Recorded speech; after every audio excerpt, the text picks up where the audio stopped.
सृष्टिकर्ता ब्रह्मा के मानस पुत्र देवर्षि नारद जी भक्ति के प्रमुख आचार्य कहे जाते हैं।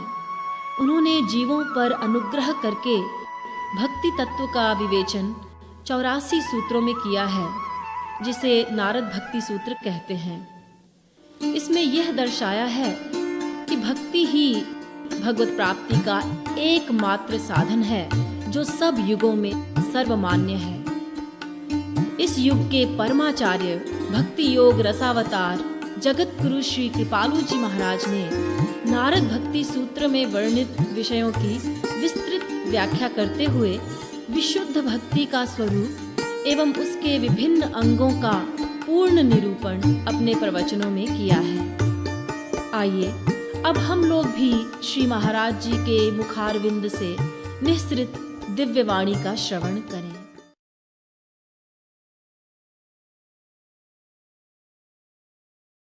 नारद भक्ति दर्शन के 6वें सूत्र की व्याख्या में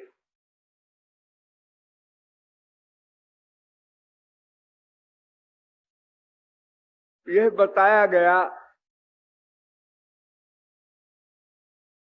कि संबंध, अभिधेय और प्रयोजन, इन 3 तत्वों का परिज्ञान परमावश्यक है और इन तीनों तत्वों के परिज्ञान के पश्चात जीव भगवत प्राप्ति कर लेता है। यद ज्ञात्वा मत्तो भवति, जिसको जानकर जीव मत्त हो जाता है, स्तब्धो भवति, स्तब्ध हो जाता है, आत्मारामो भवति, आत्माराम हो जाता है। तो यज ज्ञात्वा इसकी व्याख्या हो रही है।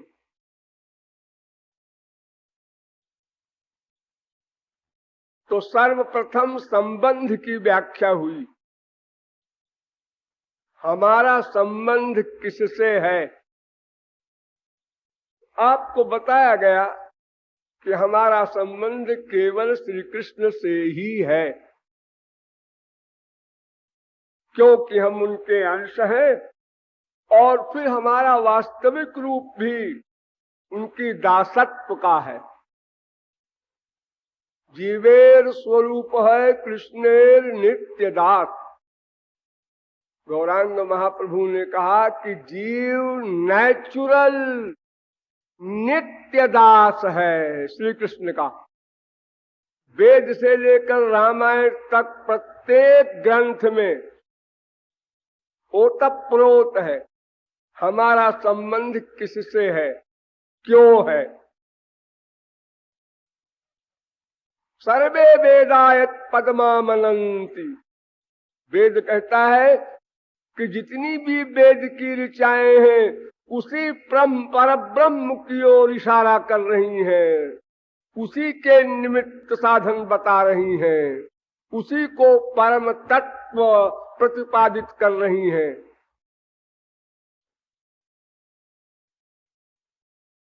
वासुदेव परा वेदा वासुदेव परा मखाहा, भागवत। वेदैश्च सर्वैरहमेव वेद्यः, गीता। जितने भी शास्त्र वेद हैं उसी पर ब्रह्म को पर तत्व बताते हैं और उनसे जीव का संबंध बताते हैं। और केवल जीव से ही नहीं,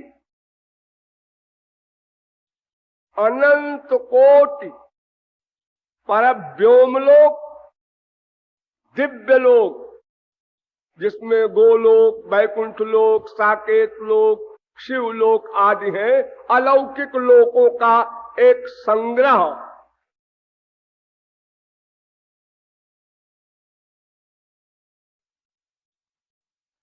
उसका भी संबंध श्री कृष्ण से नित्य है।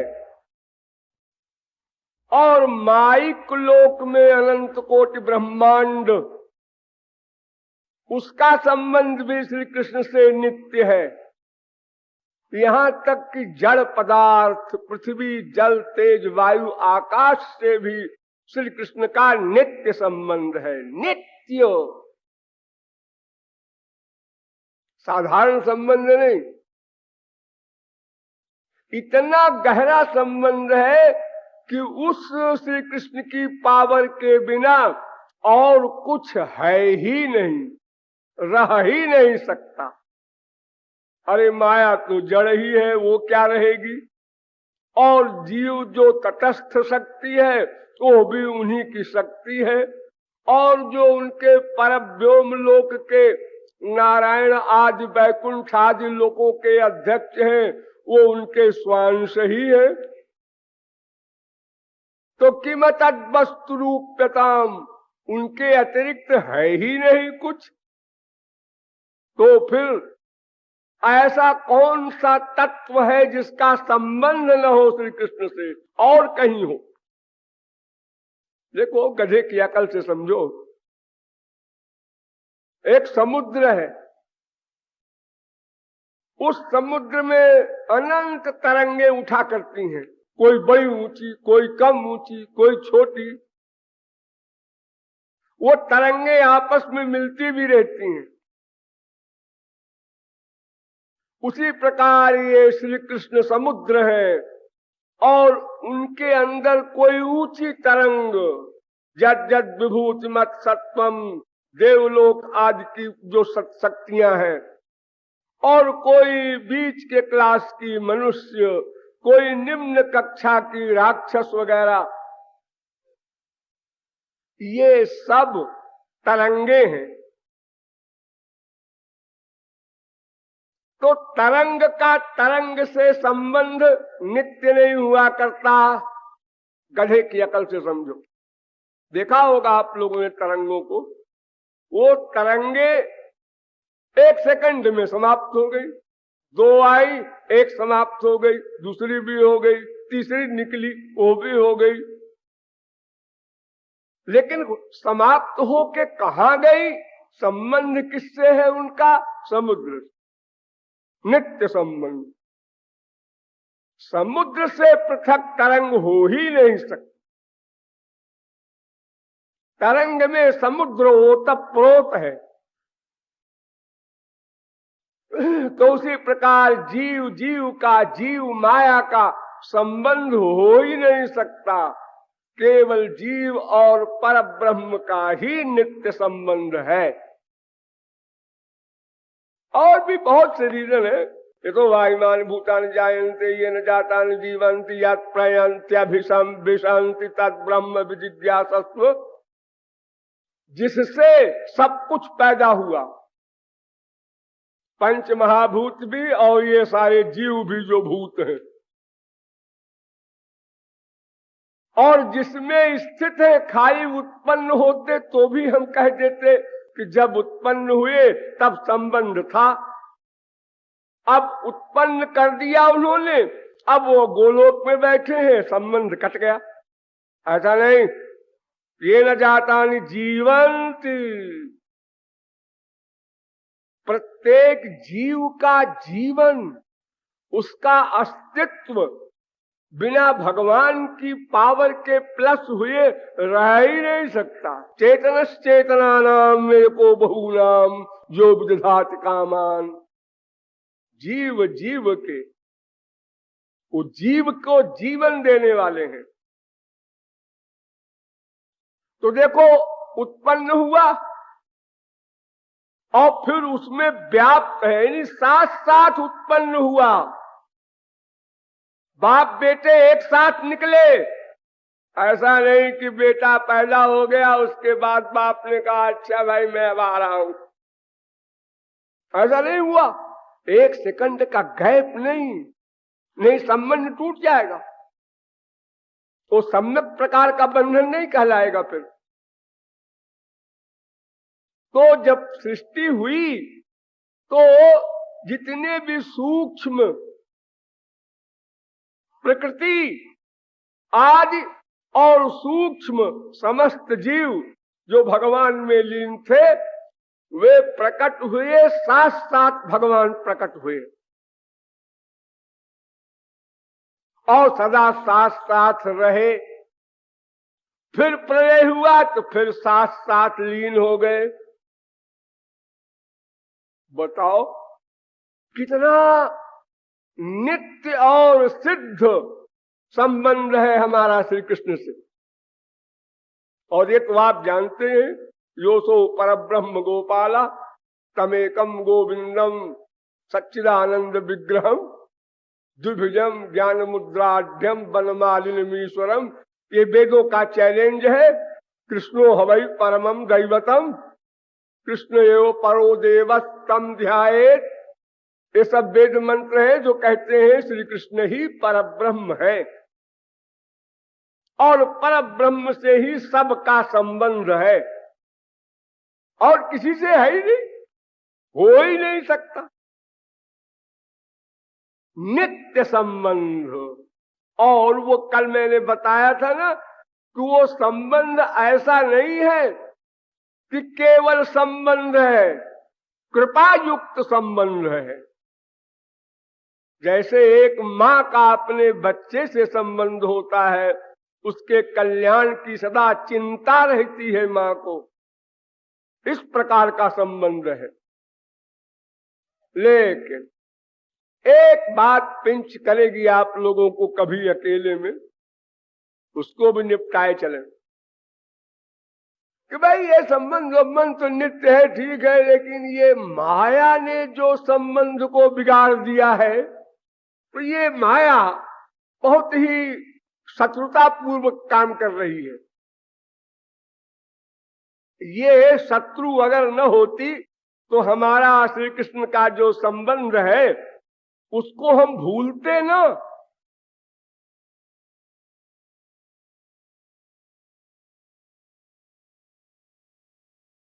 ये अनाज बहिर्मुख जीव जो श्री कृष्ण को भूला हुआ है, ये बहिर्मुखता जो है हमारी है, ये माया के कारण है। तो अगर ये माया का कारण न होता तो हम अपने संबंध को जान लेते और जानते ही प्राप्त कर लेते, जानते ही यज्ञात्वा मत्तो भवति। कल मैंने बताया था ना कि फिजिकल संबंध वाले पिता पुत्र को जब ज्ञान हो गया धर्मशाले में, ये मेरा बेटा है, ये मेरा पिता है, तत्काल प्यार उमड़ आया दोनों का, दोनों के प्रति दोनों आलिंगन करके मूर्छित हो गए। तो यहां तो एक ही पार्टी गड़बड़ है, एक तो ठीक ही है। भगवान तो बेहोश ही नहीं, वो तो अपने पुत्र को पहचान रहे हैं, लेकिन पुत्र नहीं पहचान रहा है तो हम लोग माया को दोष देते हैं, उसके ऊपर गुस्सा करते हैं। लेकिन ऐसा नहीं, भगवान की कोई भी चीज अमंगल कारिणी नहीं हो सकती। एक कॉमन सेंस से सोचिए, फिर माया भगवान की शक्ति है तो अमंगल कैसे करेगी वो? भगवान की शक्ति, भगवान के यहां अमंगल का क्या काम? अजी भगवान के यहां तो नहीं काम है, लेकिन माया के यहां तो है। अरे माया उन्हीं की तो शक्ति है। अच्छा आप ये बताइए, क्या माया भगवान की पावर के बिना कुछ भी कर सकती है? अपनी पर्सनैलिटी रख सकती है? नहीं। तो माया में भगवान की शक्ति आई, तो अब उसको माया की शक्ति क्यों कहते हो? माया की तो अपनी कोई शक्ति ही नहीं है। माया तो भगवान की शक्ति है।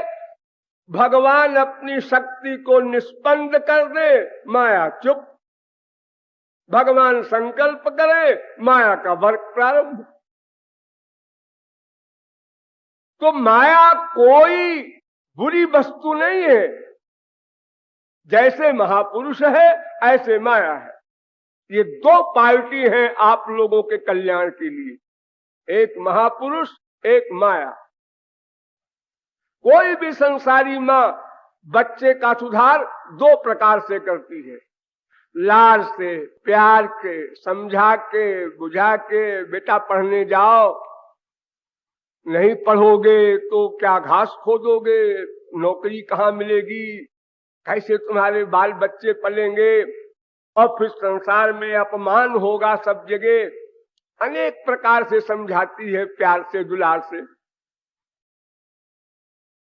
अगर लड़का फिर भी नहीं मानता तो मैं तुमसे नहीं बोलूंगी, जाओ। फिर भी नहीं मानता, झापड़ भी लगा देती। अब कोई बच्चा ये सोचे कि ये मेरी माँ है, मुझे झापड़ लगाती, ये मेरी माँ नहीं है, दुश्मन है। अब ऐसी फीलिंग करते भी हैं बच्चे थोड़ी देर के लिए जब मार पड़ती है। तो उसी प्रकार महापुरुष लोग तो हमको प्यार करके, समझा करके, तत्व ज्ञान देकर ईश्वर की ओर ले जाना चाहते हैं, संबंध ज्ञान कराते हैं। फिर भी हम नहीं मानते, माया की ओर जाते हैं तो वो झापड़ लगाती है, यहां क्या करने आए हो, उधर जाओ। तो हम जब झापड़ खाते हैं तो थोड़ा होश आता है, अरे बीवी खराब है, बेटा खराब है, बाप खराब है, सब स्वार्थी हैं। ओ कृपालु जी ठीक कह रहे थे। थोड़ी देर के लिए ज्ञान हुआ और फिर हम संसार की ओर मुड़े तो फिर माया ने झापड़ लगाया। इतने झापड़ लग रहे हैं हमको दिन रात, उस पर तो ये हाल है। अगर झापड़ न लगाने वाला कोई होता तो संत महात्मा सर फोड़ के लौट गए होते। क्या करते हो? जब हमको भूख नहीं है तो कोई महात्मा क्या करेगा, हम सुनेंगे नहीं उसकी बात। क्या है, एक महात्मा जी आए हैं तो वो कुछ बहुत डीप फिलॉसफी बोलते हैं। काहे की फिलॉसफी? भगवान की। भगवान, अरे भगवान भगवान है ही नहीं तो फिलॉसफी क्या होती है? हमारे पास फालतू टाइम नहीं है। हमारे यहाँ के एक प्राइम मिनिस्टर हुए हैं बहुत प्रख्यात, वो कहते थे भगवान की बात मेरे सामने मत करो, नहीं तो फिर हमारा ये सब बिगड़ जाएगा, संसार का वर्क सुनना नहीं चाहते। 1 घंटा कर्ण भी था ऐसे ही, कोई भगवान का नाम ले तो ऐसे सिर हिला दे तो घंटी बजे तो सुनाई न पड़े। तो अरे हमको नहीं सुनना है, नहीं मानना है तो क्या करेगा कोई तत्वज्ञ, क्या बताएगा हमको? हम जब सुनेंगे नहीं तो समझेंगे क्या? लेकिन ये माया के जो थपेड़े पड़ते रहते हैं हमारे ऊपर, तो थोड़ा थोड़ा वैराग्य, थोड़ा थोड़ा संसार का ज्ञान होता रहता है। इसलिए थोड़ी थोड़ी भूख भी सबके भीतर रहती है। इसलिए निर्मात्र अधिकारिता कहा शास्त्रों में कि प्रत्येक मनुष्य भक्ति मार्ग का अधिकारी है। प्रत्येक मनुष्य संसार से दुखी है, इसलिए अशांत है, इसलिए कुछ चाहता है ईश्वरीय वस्तु। उसको ईश्वर भले ही न बोले हो। कितने नास्तिक योग करते हैं, नास्तिक लोग, हम भाई ईश्वर को नहीं मानते, फिर मन का वशीकरण करके पीस चाहते हैं, शांति। भोले भाले लोग हैं। अरे तो क्या बात है, गोली खा लो नींद की, शांत हो जाओगे थोड़ी देर के लिए, यही शांति चाहते हो तुम। तो माया कोई शत्रु नहीं है, हितैषिणी है, भगवान की शक्ति है और भगवान के बराबर है। भगवान की कोई भी चीज भगवान से छोटी नहीं होती, बराबर है। हम लोग भी बराबर हैं। एक पर्दा है केवल, वो पर्दा हट जाए बस तस्मै तज्जने भेदाभावात, नारद जी स्वयं कह रहे हैं।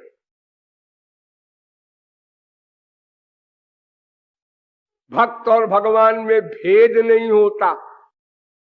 जो भगवान के पास है सत्ता, सर्वज्ञता, परमानंद, वो सब का सब दे देते हैं जीव को। वो जरा भी छुपाते नहीं कुछ, इतने उदार हैं और इतना दे देते हैं कि जहां जहां आवश्यकता पड़ती है भगवान को ही हार माननी पड़ती है। भक्त की कभी हार नहीं हुई आज तक हिस्ट्री में।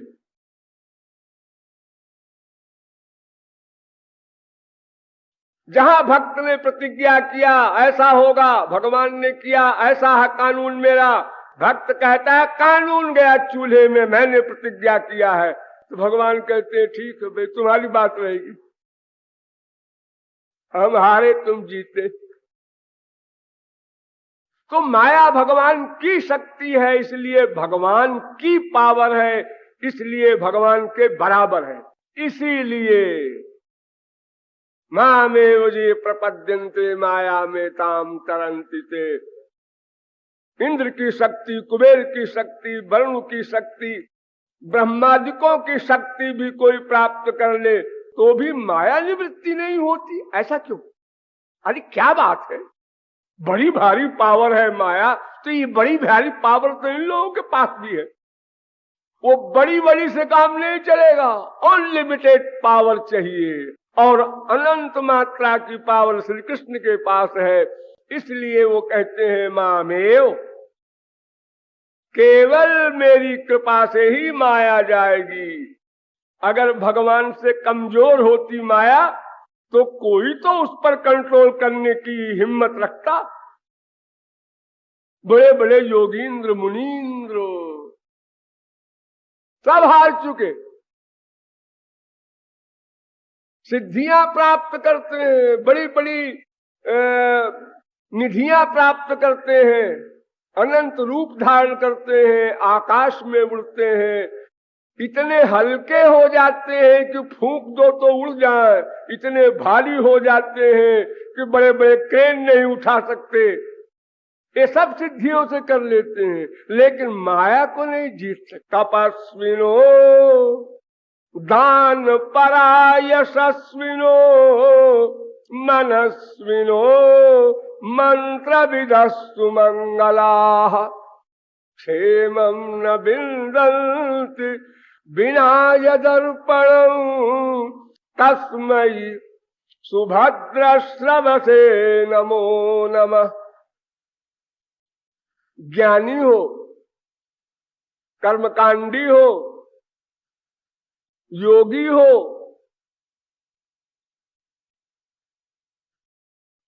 अनेक मंत्रों की सिद्धि किए हो, लेकिन माया निवृत्ति नहीं हो सकती उसकी बिना श्री कृष्ण की कृपा के, बिना श्री कृष्ण शरणागति के।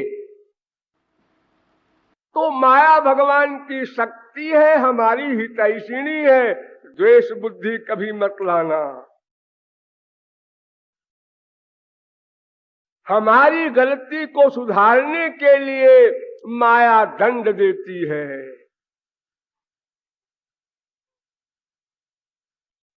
इसलिए कभू स्वर्गे उठाए, कभू नरके डुबाए, अनेक प्रकार से दंड देती है। तो देखो मेरे पास आओगे तो यही सब मिलेगा, जाओ उधर जाओ। हमारे भी वही अध्यक्ष हैं, तुम्हारे भी वही है। जानो, संबंध को जानो। वो अद्वय ज्ञान तत्व श्री कृष्ण है। अद्वय ज्ञान तत्व ब्रजे ब्रजेंद्र नंदन। गौरांग महाप्रभु ने कहा कि अद्वय ज्ञान तत्व पर ब्रह्म श्री कृष्ण ही है और कोई दूसरा नहीं। और वो सर्वत्र आइतदात्म मिदग्वम सर्वम, सर्वत्र ओतप्रोत है, जैसे दूध में घी व्याप्त है, जैसे तिल में तेल व्याप्त है। कोई परमाणु नहीं है रिक्त खाली।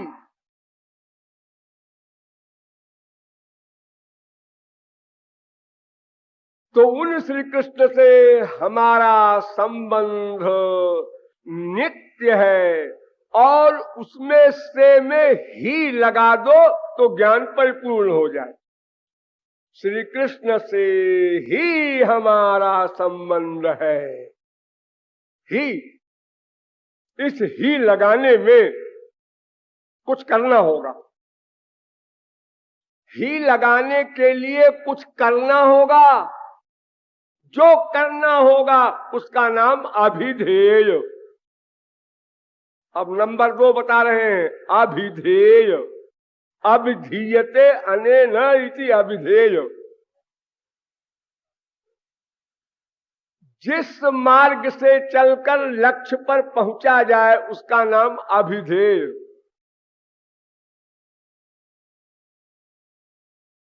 ये तो मालूम हो गया हमारा प्राप्य कौन? श्री कृष्ण। ज्ञातव्य कौन? श्री कृष्ण। यज्ञात्वा। अब उस ज्ञातव्य को कैसे जाना जाए, प्राप्तव्य को कैसे प्राप्त किया जाए, यह भी जानना आवश्यक है। देखो, यूं समझो, मामूली बुद्धि से एक बड़ा दरिद्री है, भिक्षा मांग मांग करके भी उसका पेट पूरा नहीं भरता। एक दिन एक महात्मा जी आए उनके यहां, भिक्षा मांगने लगे। उसने कहा, बाबा जी आप हमसे क्या मांगते हैं? हमारे लिए नहीं है। उन्होंने कहा, तेरे पास तो बहुत कुछ है। झूठ को बोलता है। देख लीजिए, मेरी झोपड़िया देख लीजिए, तलाशी ले लीजिए। इसी झोपड़िया के नीचे तेरे बाप का हजारों मन सोना गड़ा है। तू तो प्रांत का प्रांत खरीद ले, इतनी संपत्ति है तेरे पास। बाबा जी क्या मजाक कर रहे हैं आप भी? मजाक नहीं कर रहा हूं, फैक्ट कह रहा हूं। जरा सी जमीन खोद, बस वो भंडार मिल जाए। ये हुआ संबंध ज्ञान। ये ज्ञान कराया ज्ञाता ने। देखो, ये तेरे नीचे, इसी कोठरी के नीचे धन गड़ा है। तज्जथा हिरण्य निधिम निहित मक्षेत्रज्ञा उपरिजुपरि संचरंतो न बिंदेव लोका। सारे संसार के लोग ऊपर ऊपर चल रहे हैं, ऐसी के नीचे धन गड़ा है। बाहर आनंद ढूंढ रहे हैं और भीतर परमानंद सिंधु आनंद कंद ब्रजेंद्र नंदन बैठे मुस्कुरा रहे हैं कि देखो गधों को, ये संसार में आनंद ढूंढ रहे हैं, मैं भीतर बैठा हूं, मेरी ओर देखती नहीं। सबकी ओर देखते हैं। माँ बाप बेटा स्त्री पति के अलावा भी और सर्वत्र हम भिखारी बने घूमते हैं। लेकिन हमारे भीतर जो धन गड़ा है वो हम नहीं जानते, यानी संबंध ज्ञान नहीं है। अब बता दिया, हाँ बता दिया, तो फिर खोदो। और फिर क्या? बिना खोदे नहीं मिलेगा। यत्नाग्रह बिना भक्ति न जन्माए प्रेमे। गौरांग महाप्रभु कहते हैं कि बिना प्रयत्न किए साध्य कैसे मिलेगा? साधन बिना साध्य कभू ना ही मिले। खोदना पड़ेगा। उसके ऊपर तुम बैठे हो, चल रहे हो, इससे तुम्हारा कोई काम नहीं बनेगा। आवरण है मिट्टी का, उसी प्रकार तुम्हारे ऊपर भी अज्ञान का आवरण है। अज्ञानेनावृतम ज्ञानम तेन मुह्यन्ति जन्तवः। और उस निधि के ऊपर भी आवरण है। नाहं प्रकाशः सर्वस्य योग माया समावृता। अतएव इस आवरण को, जो तुम्हारा काम है, पहले तुम अपने आवरण को काटो, फिर श्याम सुंदर कृपा करके अपने घूंघट को उठा देंगे। पहले तुम उठाओ घूंघट, तुम शरणापन्न हो। तो उस निधि को पाने के लिए सर्वज्ञ गुरु ने बताया, देखो तुम्हारे घर में ही धन गड़ा है, इससे काम नहीं चलेगा। कहां गड़ा है गुरुजी ये भी बताओ। और गहराई में अब ले जाएगा शिष्य को, श्री कृष्ण में क्या गुण है, क्या करना होगा उनसे, क्या वो पसंद करते हैं। वो कोई पांडित्य पसंद करते हैं कि सुंदरता पसंद करते हैं, कि कोई ऐश्वर्य पसंद करते हैं, कि आंसू पसंद करते हैं। ये जैसे संसार में हम किसी आदमी से कुछ काम लेना चाहते हैं तो उसकी पसंद जानते हैं पहले कि ये क्या चीज दे कि ये खुश हो जाए तो हमारा काम कर दे। संसार में उसको वीकनेस भी कहते हैं। इस आदमी की वीकनेस मालूम हो जाए तो उसी में इसको फंसा दिया जाए। तो ठाकुर जी की वीकनेस क्या है? सबसे बड़ी वीकनेस ये है कि भक्त के निष्काम आंसू देखे कि हालत खराब। तो ये सब रहस्य की बातें गुरु बताएगा। जैसे उस बाबा जी ने, ज्योतिषी ने उसको बताया कि धन नीचे गड़ा है, अब ये बतावे कि कहां गड़ा है, उत्तर तरफ कि दक्षिण तरफ कि पूरब तरफ कि पश्चिम तरफ, ये भी बताओ भाई। तो उधर खोदे हम, नहीं तो और साइड में खोदे और कुछ खतरनाक चीज निकल पड़े। हाँ, दक्षिण तरफ अगर खोदोगे तो वहां ततैया बर्रैया निकलेंगी, एकदम नीचे बैठी हैं। और अगर पश्चिम तरफ खोदोगे तो वहां एक भूत रहता है बड़ा भारी, वो चढ़ जाएगा तुम्हारे अंतःकरण पर। और अगर उत्तर तरफ खोदोगे तो एक बड़ा भारी अजगर है, वो निकल जाएगा। अरे अच्छा हुआ आपने बता दिया, नहीं तो हम कहीं भी खोदने लगते। हाँ, तो पूरब तरफ थोड़ा सा खोदोगे तो एक बहुत बड़े भांड में तमाम हीरे जवाहरात बड़ी ढंग से, बड़ी तरकीब से सजे हुए रखे हुए तुमको मिल जाएंगे। ये बताया गुरुजी ने। यानी दक्षिण तरफ खोदोगे का मतलब, अगर कर्म धर्म के मार्ग से जाओगे, संबंध को परिपक्व करने, श्याम सुंदर से मिलने, तो वो वहां वे लोग तुमको स्वर्ग तक ले जाएंगे और वहां से भाग जाएंगे, छोड़ देंगे बीच में। और फिर स्वर्ग में जाके आप आशाओं, तृष्णाओं, वासनाओं के गुलाम होके तड़पेंगे। जैसे यहाँ पर आप लोग अपने से बड़े पैसे वाले, अपने से अधिक सुंदर, अपने से अधिक विद्वान को देखकर अंदर आपको पिंच करता है, दुखी होते हैं, टेंशन होता है, ईर्ष्या होती है, ऐसे स्वर्ग में भी होता है। भुआ लोक, महालोक, जनालोक, तपालोक, सत्यलोक, एक से एक उच्च कक्षाएं हैं। तो उनमें उतने ऊंचे ऐश्वर्य हैं, उनको देख के ललचाता है। वही सब बीमारी माया की जो यहाँ है वहां है। यहाँ जरा स्थूल विषय अधिक है, वहां सूक्ष्म विषय अधिक है, बस इतना सा अंतर है। यहाँ हमको रसगुल्ला खाने की इच्छा हुई तो पैसा ढूंढो, दुकान जाओ, खरीदो, लाओ, तब खाओ। और वहां ये सब कुछ नहीं है, मन से सोचा रसगुल्ला आ जा, आ गया बस। लेकिन रसगुल्ला खाने के बाद तृप्ति हुई और थोड़ी देर बाद फिर रसगुल्ला आ जा। सत्यलोक वाला सुख मिले, वो रसगुल्ला कलकत्ता वाला है। ये बीमारी जैसे यहाँ है वैसे वहां है। तो ये ततैया बर्रैया है, भौरे हैं, ये काटते हैं। उधर मत खोदो, कर्म मार्ग से मत जाओ। और पश्चिम तरफ एक भूत रहता है, भूत।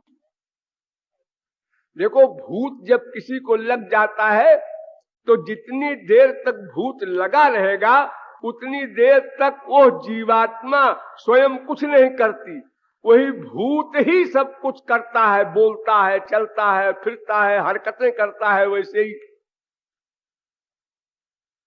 जैसे भक्त को नंदपूत लग जाता है, ऐसे ही निम्न कक्षा की जीवात्माओं को भूत लग जाते हैं। तो ये है ज्ञान मार्ग। ज्ञान मार्ग के द्वारा क्या मिलेगा? मोक्ष। मोक्ष माने अपने को ही भूल जाएगा, इंद्रिय मन बुद्धि तो रहेगा नहीं। वो भूत लग गया ना, ब्रह्म का भूत लग गया। अब बेचारा सदा के लिए श्री कृष्ण के संबंध से वंचित हो गया। अब उसको कभी प्रेमानंद नहीं मिल सकता। इसलिए गौरांग महाप्रभु ने कहा, मोक्ष वांछा को कैतो प्रधान। ये सबसे बड़ा छलावा है, सबसे खतरनाक। क्योंकि संसार में रहेंगे तो हो सकता है कभी कोई गुरु मिल जाए, हमारी श्रद्धा हो जाए, उसकी समझाई बात मान लें और चल पड़े। और एक दिन जब चलेंगे तो एक दिन पहुंचेंगे, इसमें कोई दो राय नहीं। एक जन्म लगे, 10 जन्म लगे, 1000 जन्म लगे, समय से क्या मतलब है। लेकिन मुक्त हो गए तो सदा को छुट्टी। तो ये है पश्चिम तरफ वाला खतरा, उधर नहीं खोदना। अब उत्तर तरफ खोदे तो एक अजगर है बड़ा भारी, वो निगल जाता है। ये कौन है? योग लोग हैं, योगी लोग हैं, योग मार्ग है। इससे सिद्धियां मिलती हैं, अनिमा लघिमा गरिमा प्राकाम्या आदि सिद्धियां निगल जाती है, जीव को ईश्वर की ओर नहीं जाने देती, माया निवृत्ति होती नहीं बेचारे की। अब अंतिम जो कक्षा है योग की, वो आनंद को मानते ही नहीं। श्री कृष्ण को क्या मानेंगे? वो कहते हैं आनंद मानंद मिलना असंप्रज्ञात समाधि का काम है, निम्न कक्षा का है वो। और संप्रज्ञात समाधि में आनंद मानंद नहीं मिलता, बस पुरुष दृष्टा हो जाता है, दृष्टा, बस स्वरूप में स्थिति। तो वो भी खतरनाक। और पूर्व की साइड में अगर तुम खोदोगे, ये भक्ति मार्ग है। इसीलिए कहा भक्ति रेवैनम नयति, वेद एव शब्द का प्रयोग किया। भक्ति रेवैनम दर्शयति, भक्ति रेवैनम गमयति, भक्ति वशः पुरुषः और भक्ति रेव गरीयसी।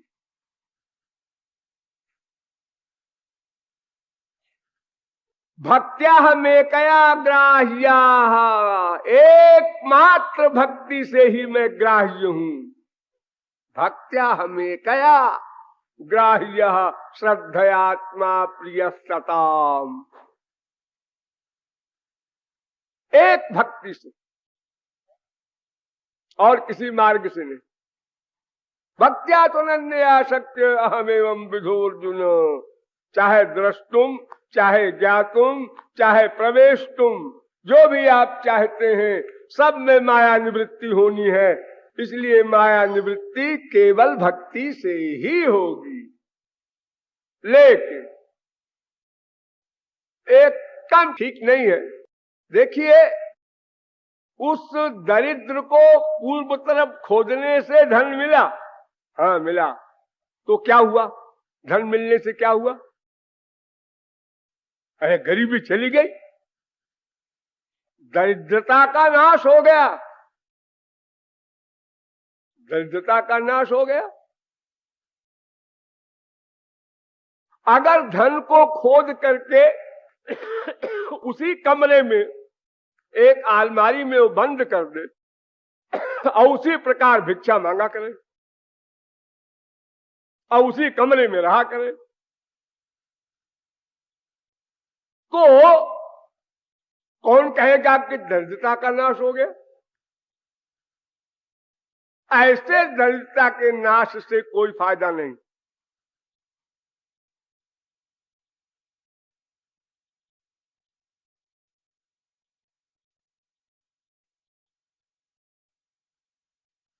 दारिद्र्य नाश, भवक्षय,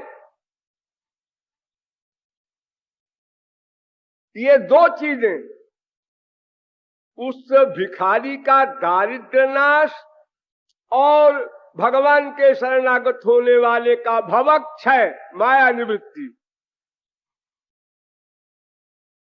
प्रेमेर फल नय। गौरांग महाप्रभु करते हैं कि दारिद्र्य नाश, भवक्षय, प्रेमेर फल नय। ये प्रेम का फल नहीं है। आपको जो भगवान से प्रेम मिलेगा उसका ये फल नहीं है कि भवक्षय हो जाए, माया निवृत्ति हो जाए, यानी धन मिल जाने से दरिद्रता मिट जाए, हमको डिग्री मिल जाए, हमारा पति है, ये लक्ष्य नहीं है। फिर प्रेम भोग सुख, प्रेम भोग सुख, दरिद्र के यहां भोग सुख और इस साइड में प्रेम सुख। यानी वो जो गरीब को संपत्ति मिली, उस संपत्ति से आलीशान कोठी खरीदेगा, कार खरीदेगा और तमाम ऐशो आराम के सामान इकट्ठा करेगा और विषयों का भोग करेगा। ये आनंद प्राप्ति उसको जो हो रही है संसार के पदार्थों के, विषयों के भोग में, ये लक्ष्य है संपत्ति पाने का। ये लक्ष्य नहीं है कि दरिद्रता चली गई। दरिद्रता चली तो जाएगी अपने आप जब तुमको संसार के वैभव का सुख मिलेगा। उसी प्रकार जब प्रेमानंद मिलेगा तो माया निवृत्ति तो अपने आप हो जाएगी। माया निवृत्ति तुम्हारा एम नहीं है, तुम्हारा एम है श्री कृष्ण संबंध होने के नाते श्री कृष्ण की सेवा। और सेवा कैसे होती है? हाथ से, पैर से, आंख से, कान से, नासिका से। नो नो नो, ये सेवा नहीं है, ये तो आजकल की सर्विस है। आजकल जो बोलते हैं ना सर्विस, सर्विस में क्या होता है? ये शरीर से क्रिया, ये नहीं चलेगा। उधर उधर मन का सरेंडर हो, फिर इंद्रियों से सेवा करो, यानी प्रेम मेन। श्री कृष्ण की सेवा किससे होगी? प्रेम से। इसलिए प्रयोजन बताया गया, प्रेम। मैंने आप लोगों को बताया था ना, वेद शास्त्र कहे संबंध, अभिधेय, प्रयोजन, ये तीन। तो कृष्ण, कृष्ण भक्ति, प्रेम, तीन महाधन।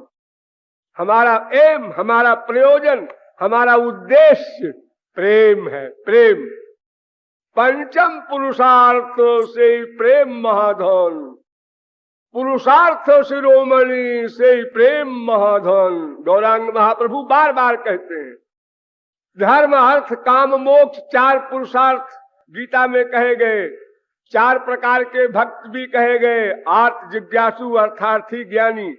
लेकिन आगे लिखा चा। वल्लभाचार्य, मधुसूदन सरस्वती ज्ञान मार्गी भी लिखते हैं इसके भाष्य में कि चा का मतलब है गोपी प्रेम। यानी पांच हो गए पुरुषार्थ, धर्म, अर्थ, काम, मोक्ष, प्रेम। तो प्रेम क्यों चाहते हैं? इसलिए कि प्रियतम की सेवा होगी। यानी सेवा प्रेम से होती है, हाथ पैर से नहीं। हाथ पैर तो निमित्त है, निमित्त। सगुण साकार की सेवा करना है, हाथ पैर लगेंगे, शरीर लगेगा, लेकिन प्रेम से सेवा होगी। क्यों जी, ये क्या बात है? सेवा तो किसी को खाना खिलाना है, वो चाहे प्रेम से बनावे चाहे लापरवाही से बनावे, खाना स्वादिष्ट बनना चाहिए। हमारी दुनिया में तो ये होता है। और बड़ा प्रेम उमड़ रहा है किसी का, और उसने नमक भर दिया तरकारी में, दाल में, तो वो खाने वाला विभोर होगा कि बड़ा भारी प्यार था इसलिए होश नहीं रहा, इसलिए 3 बार नमक छोड़ दिया। अरे वो कांड कांड खड़ा कर देगा प्यार करने वाला। ऐसे प्यार करने वाला नहीं चाहिए। खाना ठीक ठीक बने ऐसा प्यार चाहिए, स्वादिष्ट बने ऐसा चाहिए। भगवान कहते हैं हमको ऐसा नहीं चाहिए, हमको प्रेम से चाहिए। वो बिदुरानी का छिलका हो, सबरी का बेर हो, कुछ हो, अगड़म बगड़म जो भी हो, तुलसी दल मात्रेण जलस्य चुलुकेन च विक्रीणीते स्वमात्मानं भक्तेभ्यो भक्त वत्सलः। अरे पत्रम पुष्पम फलम तोयम, पत्ता भी खाएंगे, फूल भी खाएंगे, जो आप देंगे। प्रेम से सेवा होगी, और प्रेम से, ध्यान दो बहुत बारीक बात, प्रेम से श्री कृष्ण के सौंदर्य, माधुर्य, सौशील्य, सौकुमार्य आदि का अनुभव होगा, उसका आनंद मिलेगा। हाँ, नहीं समझे आप लोग अभी? आमार माधुर्य नित्य नौ नौ। भगवान कहते हैं मेरी मधुरता की कोई सीमा नहीं, और नित्य नया नया भी है। स्व स्व प्रेम अनुरूप भक्त आस्वादय।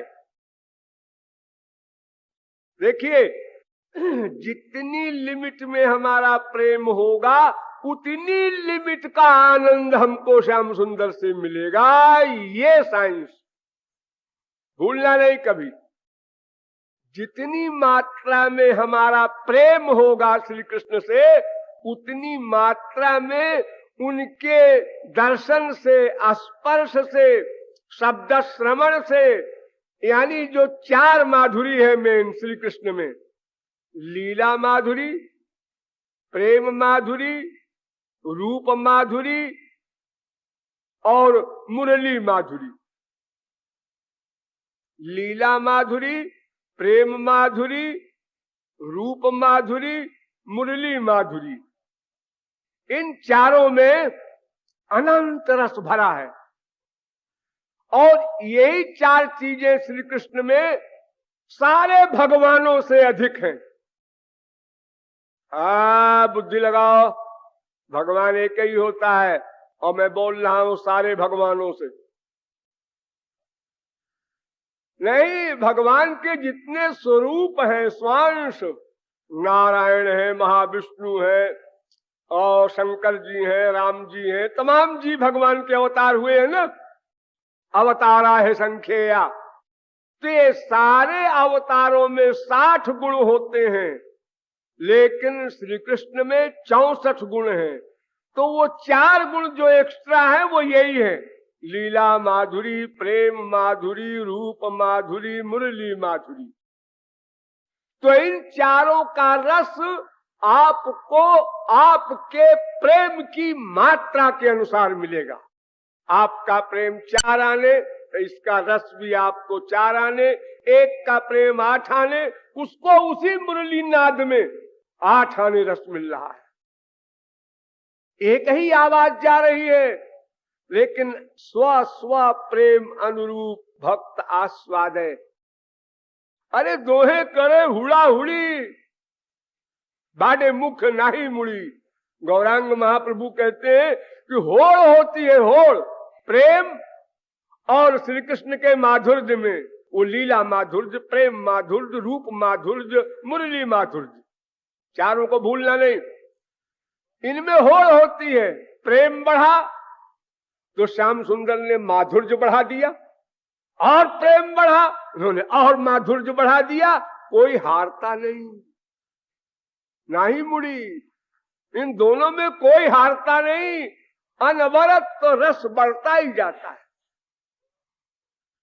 तो प्रेम से सेवा होगी, इसलिए हम प्रेम चाहते हैं। ये हमारा पुरुषार्थ है, एम है, लक्ष्य है। सेवा कार्य है, लक्ष्य प्रेम है, और उसका मार्ग केवल भक्ति। यानी हमारा संबंध श्री कृष्ण से, और उस संबंध को पक्का करेगा भक्ति मार्ग, और उससे पुरस्कार मिलेगा प्रेम, और उसका अंतिम लाभ मिलेगा सेवा। उस सेवा का जो आनंद होगा वो अनंत कोटि ब्रह्मानंद से भी आगे है।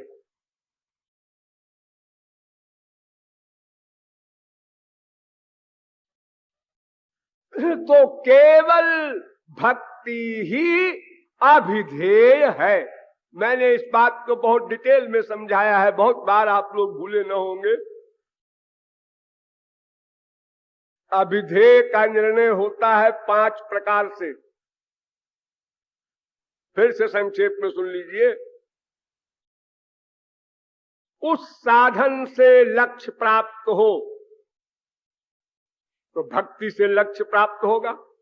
उस साधन के बिना लक्ष्य प्राप्त ना हो, हाँ, तो भक्ति के बिना लक्ष्य प्राप्त नहीं होगा। अभी मैंने आपको बताया क्षेमम न बिंदन्ति विनाय दर्पणम, और वो लक्ष्य अन्य निरपेक्ष हो, यानी किसी की हेल्प न चाहे।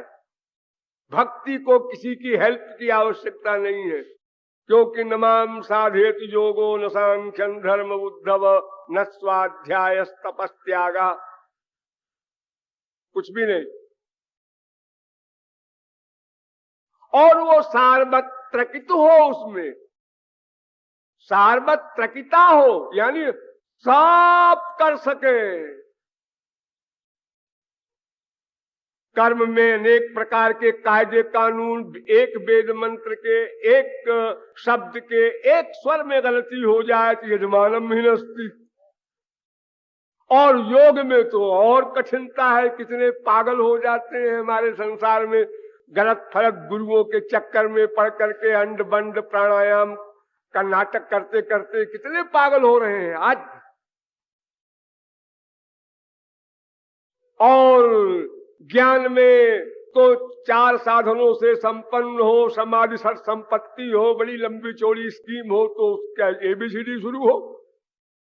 सब में कायदे कानून शर्तें अधिकारित्व है, लेकिन भक्ति में कुछ नहीं।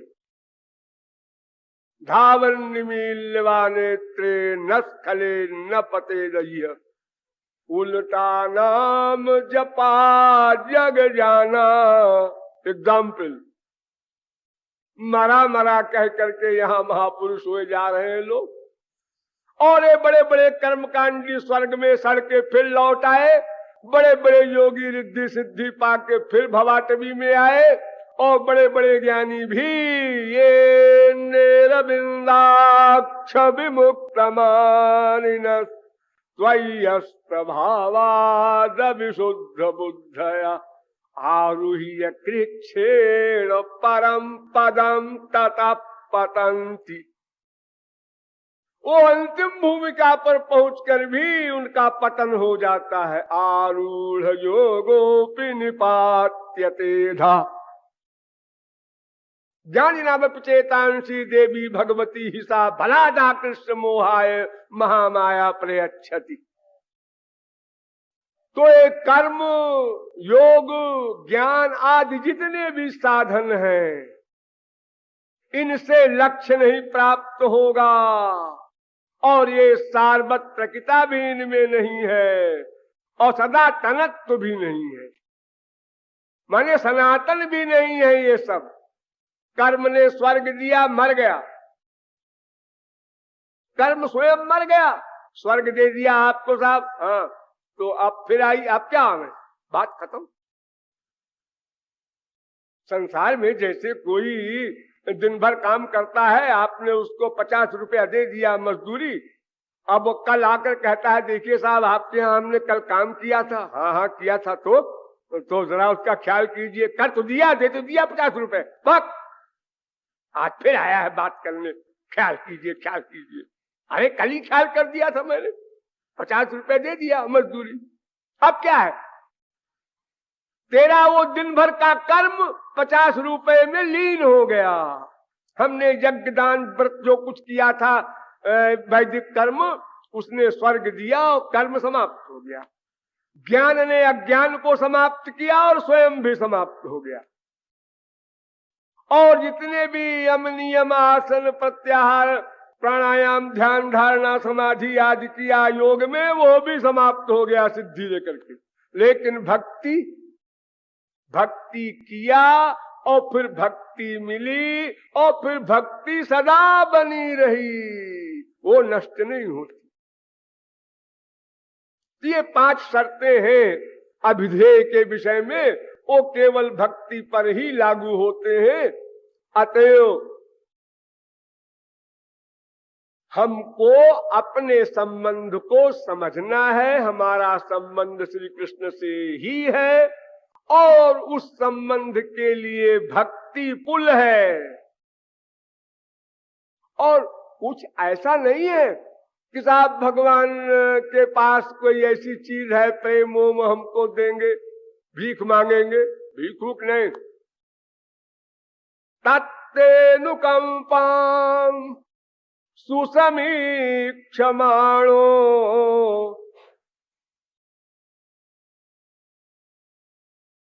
ये बड़ा इंपॉर्टेंट श्लोक है। तत्तेनुकंपां सुसमीक्षमाणो भुञ्जान एवात्मकृतं विपाकं हृद्वाक् वपुर फिर विदधन नमस्ते जीवेत यो।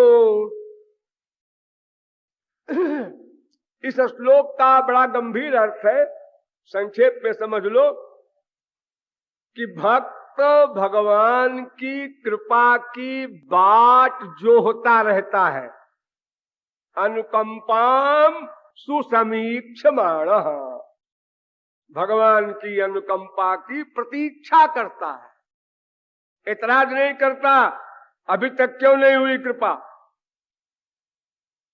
मेरी प्रतीक्षा में कमी है, मेरी प्रतीक्षा में कमी है। सदा यही फीलिंग हो, ये फीलिंग ना आने पावे, प्रतीक्षा करते करते इतने दिन हो गए, वो काहे के दयालु है ये क्रैक ना आने पावे। तो एक बात ये बताया कि तत्तेनुकंपां सुसमीक्षमाण, और दूसरी चीज भुञ्जान एवात्मकृतं विपाकम, भगवान की कृपा की प्रतीक्षा करे। प्लस नंबर 2, भगवान के दिए हुए प्रारब्ध जन्य सुख दुख को सहर्ष भोगे। अरे सुख को तो सहर्ष भोगते ही है, दुख को भी सहर्ष भोगे। ध्यान दो, सहर्ष, बाप मर गया, बेटा मर गया, बीवी मर गई, पति मर गया, धन लुट गया, हाँ, इसको ये न समझे कि ये बुरा हुआ, क्योंकि भगवान ने किया ना, कोई मनुष्य के हाथ में तो है नहीं है सब, किसी की मृत्यु किसी का जीवन। तो भगवान के ऊपर क्रोध न करो, इतराज न करो, उनका दिया हुआ है ये प्रसाद, सहर्ष स्वीकार करो, सहर्ष। गुरु का प्यार बड़ा मीठा लगता है, और फटकार जब तुमने गलती किया, गुरु ने डांटा, उस पर बलिहार जाओ कि कितनी ममता है उनकी, कितना उनको ध्यान है हमारा कि हमारी गलती रहने न पावे। हमारी इस गलती को सोचा उन्होंने, पकड़ा, फिर बताया। अरे मैं कितना भाग्यशाली हूं। इसके बजाय अगर हमने ये सोचा सबके बीच में क्यों डांटा, अकेले में चप्पल मार लेते। अरे आप सब लोग ऐसे ही है। कभी कभी नॉर्मल रहते हैं तो बात समझ में आती है आप लोगों की, हाँ ठीक है, लेकिन वैसे भूल जाते हैं तो फिर वैसे हो जाते हैं।